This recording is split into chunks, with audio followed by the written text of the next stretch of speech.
మెదక్ మామూలు నియోజకవర్గం కాదు, ఇందిరాగాంధీ లాంటి మహామహుల నియోజకవర్గం. మీరు అక్కడి నుంచి గెలిపిస్తే సోషల్ జస్టిస్ తీసుకొస్తానన్నారు. అసలు సోషల్ జస్టిస్ అంటే ఏంటి? సో మెదక్ పార్లమెంట్ నియోజకవర్గం యొక్క భౌగోళిక స్వరూపాన్ని తీసుకున్నట్లయితే ఒక ఎండ్ లోపల పూర్తి వ్యవసాయం తప్ప ఇంకొకటి లేదు, ఇంకొక ఎండ్ తీసుకుంటే మొత్తం కంపెనీలు తప్ప ఇంకొకటి లేదు. So you can call Medak parliament as mini India. So ఎందుకంటే దాంట్లో పటాన్చెరు లాంటి ఒక ఇండస్ట్రియల్ ఏరియా ఉంది, which is known to the world as Asia's one of the biggest industrial area. So బీహారీలు, గుజరాతీలు, అస్సామీలు వీళ్ళు ఉన్నారు, వాళ్ళు లేరు అనకుండా మినీ ఇండియా అది అన్ని రాష్ట్రాలకు సంబంధించినటువంటి వాళ్ళు ఉన్నారు. సో కొన్ని రాష్ట్రాల నుంచి వచ్చిన వాళ్ళకి కొన్ని ఇబ్బందులు ఉన్నాయి, వ్యవసాయం చేసుకుంటున్న వాళ్ళకి కొన్ని ఇబ్బందులు ఉన్నాయి, ఇండస్ట్రీస్ పెడితే కొన్ని లాభాలు ఉన్నాయి, దానివల్ల కొన్ని ఇబ్బందులు కూడా కనబడుతూ ఉన్నాయి. చిన్నప్పుడు మనం వందే మాతర గీతంలో పాడిన సుజలాం సుఫలాం మలయజ శీతలాం అనే పదాలకి పటాన్చెరు లాంటి ప్లేస్లో అర్థం లేదు.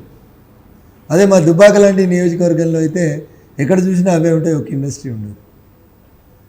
Apart from that, if you go deep in to the social justice aspect, if you go deep in to the population and the cost discrimination in the district, there is a vast problem is there in our district. Being an educated, I don't want to continue the same thing in the district.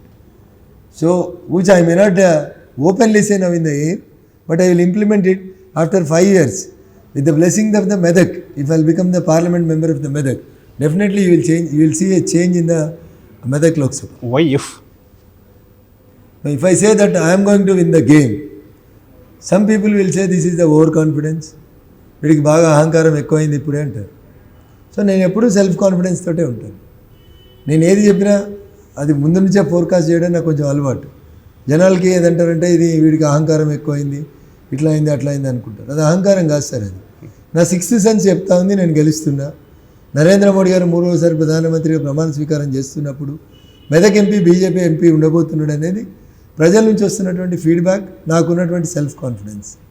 ఈ phone ఎందుకు వాడినా అంటే నేనే గెలిచిన Medak MP అని అంటే రేపటి నుంచి మీకు తెలుసు కింద కామెంట్స్ ఎట్లా వస్తారు. ఓకే, అధికారం వస్తుంది అని తెలిసినప్పటికీ కూడా ఒదిగి ఉండడం అనేది నేర్చుకుంటాను.